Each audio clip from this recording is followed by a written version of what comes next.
Thank you so much, and much love to everyone. I just really created this. My first time here, but I've spent the last few years, I'm going to sound like a little bit of a nut job, but I listen. Whoa! That's my loving word for myself. I love nuts. I love nuts. Almost every day I listen to the words that come through Esther and Abraham, and it's been amazing. And I get in the vortex, and I feel it, and I know it, and I know so much of it is feeling our way.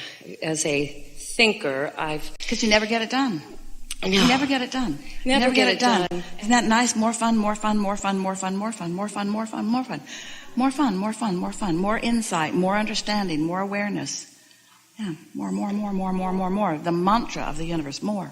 And it's more. Okay to want more, and I want more. It better be, because eternalness needs more. Without more, there is no eternity. Dun dun dun. So my question is this, and this came to me, and I have not actually heard this addressed in all of the things that I've been listening to, and it was kind of an incredible thing for me. I'm a very empathetic person. I feel a lot of things, and Are you all over the board with your vibration? Do you have empathy for all ranges of emotions? Because if you do, you might want to do something about that, because the way you feel does equal your point of attraction. I know. And that, yeah. I know, and that's my question. So there's two parts of this, but the first part is, so I work, and part of my co-creative experience has been that I've been able to become, through my own health, getting better, I've been able to help others. I'm a health and wellness and life coach. And so I get to spend time with people every day in that kind of an experience. And also, I'm a mother, and I have 3 grown children. And there's this part of me that's very feeling part, very empathetic part, and with that, I'm able to really relate. Well, let's use some other words. Let's call you aware. Let's call you a sifter. Let's call you observant. Let's call you really good at step 1. You're evaluating. And let's call you an active guidance system that lets you know whether in any moment what you're focused upon is helping you and them or not. But to say I am empathetic, that's like saying my guidance system is stuck here. Every time you use that word, you are either making an excuse for or locking yourself in to less than deliberate thought. In other words, you might say that Jesus, who was really good at helping people find wellness, you might say that he was empathetic with wellness even when they were dripping illness. So just tune your empathy to their greatest good and your own. Yes, and I do that most That's of a the big thing. Did you hear it? Tune your empathy. Don't just bumble in and let whatever the strongest vibration is rule you. Prepare yourself. Take what you take to the table deliberately. Get yourself tuned in and then go somewhere, and you won't pick up on the vibrations of others. But if you are limp and unfocused and you go in, then whatever is the strongest vibration in the room is going to sweep you in an empathetic way, maybe closer to your guidance system, like in this room, or maybe not closer to your guidance system. You want to be in control of what you're offering. And so this is a wonderful conversation to have, because what we're talking about is it's not what you find once you get into the room, it's the vibrational preparation you've done before you entered the room. So for example, if you've meditated, or if you've been basking, if you took a walk, if you've been making lists of positive aspects, if you've been appreciating so that you're tuned in, tapped in, turned on, when you walk into a room, there could be a lot going on in there that you wouldn't even sense, because they're on one vibrational frequency and you're on another. But if you blunder into the day, if you're worrying about what was going on yesterday, if you're complaining about this or that or the other, so you've tuned yourself there and you walk into a room, you're going to feel empathy for the lowest common denominator. Empathy is not a gift. It's a emotional response to vibration. And the question is, what have you done to prepare yourself? You are your highest vibration when you first wake up, because you've thought the fewest thoughts. There have been less resistant thoughts in your thinking, and so there's less resistance when you first wake up. And while you slept, any resistant momentum did slow down or subside altogether. And so when you first wake up, and then it's what you do next that matters the most. Also, this is really a wonderful conversation, because when someone proclaims themselves as empathetic, they are also acknowledging that they are living, while maybe not wanting to, very conditional life, because their emotions are responding to the conditions around them. And since you can't control conditions around you, then you really don't have much control of the way you feel. So that's why we would like to talk about what are you bringing to the table when you get off to yourself and get tuned in, so that you do have control over what comes back to you, because you have mastered control about what you're outputting. But someone who's living a sort of conditional life walks into a room, observes this and observes that and observes this and observes that, gets a mixed bag of vibration going, and then you can be empathetic to a whole lot of things that aren't your intention, that aren't in sync with your inner being, that don't feel good to you, that don't feel good to whoever it is you're coaching. In other words, who's coaching who? And someone who's empathetic is being coached by their environment.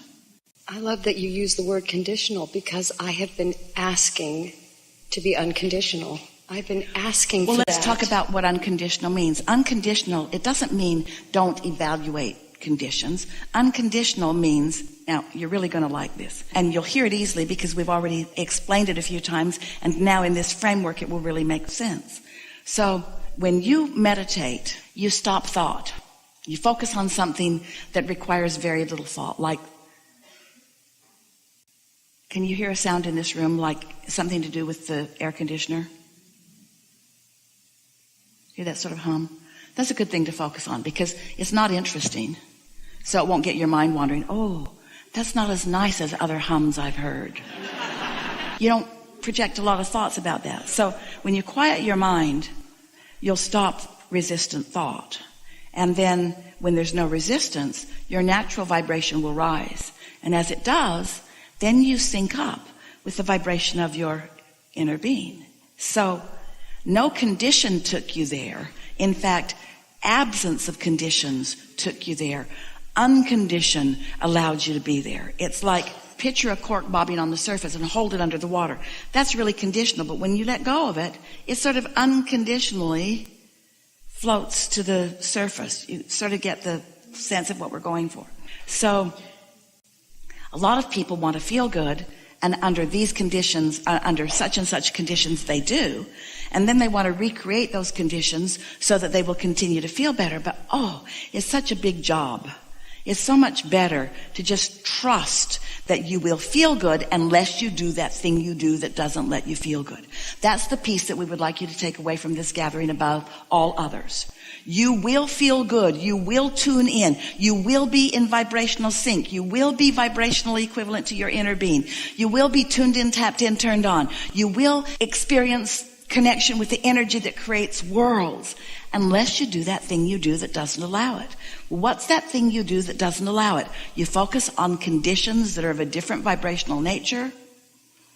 So conditional love is, I need these conditions to change so that I will feel better. And we say, maybe sometimes you can exercise enough control that you can get somebody to stand on their head and please you, but everybody won't, and that one won't for very long. Unconditional love is accepting that love is without condition. I don't have to earn it. I don't have to prove it. I just have to be in a vibration that does not disallow it. That's the ultimate unconditional. And you'll get really good at it, and then you can roam around in all kinds of conditions that are really wonky and unpleasant, and they won't upset you because you've got such a habit of vibrational frequency that conditions just don't upset you. Because you've got something more going on. You've got connection with source energy. Helpful? Actually, you brought forth something that I have been wishing for, and I didn't even ask for that question, and it came. Well, That's because all the pieces of your question you've been putting in your vortex for a while. And even though you couldn't really articulate it as such, it was all right there and easy for us to see. And since we are not affected by your state of being, we were able to give it to you anyway. We always do. We give brilliant answers to every single question. But that doesn't matter. The question is, are you in the receiving mode to receive it? That's what's going on here. And you were, and you did. You see? So yeah. So for the feeling part, especially with the part of this that I desire so much to apply that unconditional part, is with my children that are grown and that I feel that cord of... We want you to consider something, because even before you said the word children, when you said, I desire so much. Now, can you feel the resistance in that? I desire this thing I do not have. I know. Feel how painful that is. I know. And so you got to back off of those kinds of things, because the solutions aren't coming right now as long as you're feeling that way. Here's the thing.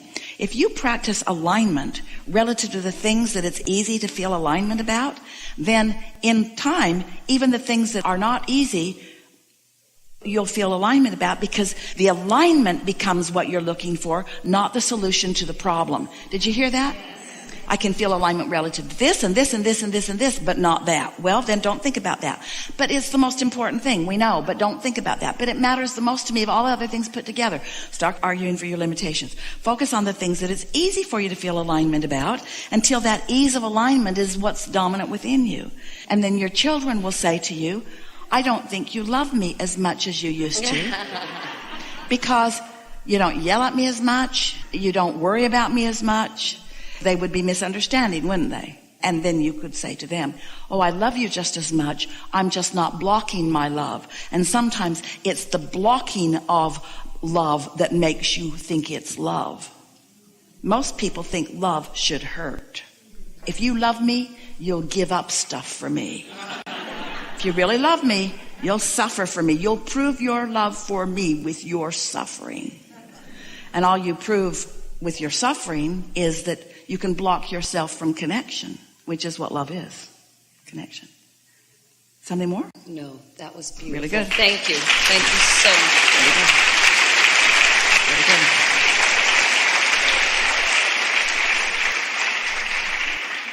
It is our wish that you all will let the pleasure of expansion be your dominant intention. You're born into this environment with 3 powerful intentions in your knowing heart. In other words, you knew these things when you decided to come into this body. Your intentions were equally balanced and equal in their importance. They are the intentions of acknowledging your freedom, acknowledging it, because freedom is. You're so free you can choose bondage. Your intention was to acknowledge your freedom and to seek your joy and to witness your expansion. That's what you said. I'm going to acknowledge my freedom, and I'm going to seek my joy, and I will witness my expansion. Now, your expansion is inevitable. You can't stop it. But to witness it, that's the best. And it turns out that's where the joy is. The joy is in witnessing your own expansion, you see. Because it's not fun to fulfill somebody else's intention for you. When your mother said do it, that was no fun. You just did it because it was less painful to do it than to not do it. But your true joy is when the vortex calls out to you and you're in a position where you hear it, and then you follow the thread of that calling right into the joyful life that your inner being knows that you deserve. We've enjoyed this interaction more than any that has come before it.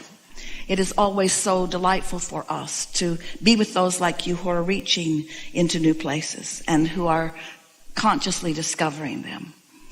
We feel compelled to say to you, or inspired from our own inner being to say to you, lighten up.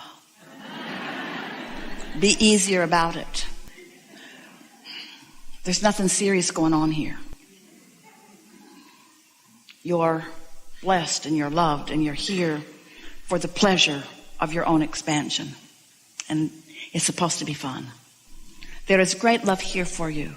And as always, we remain stubbornly and eternally in your vortex.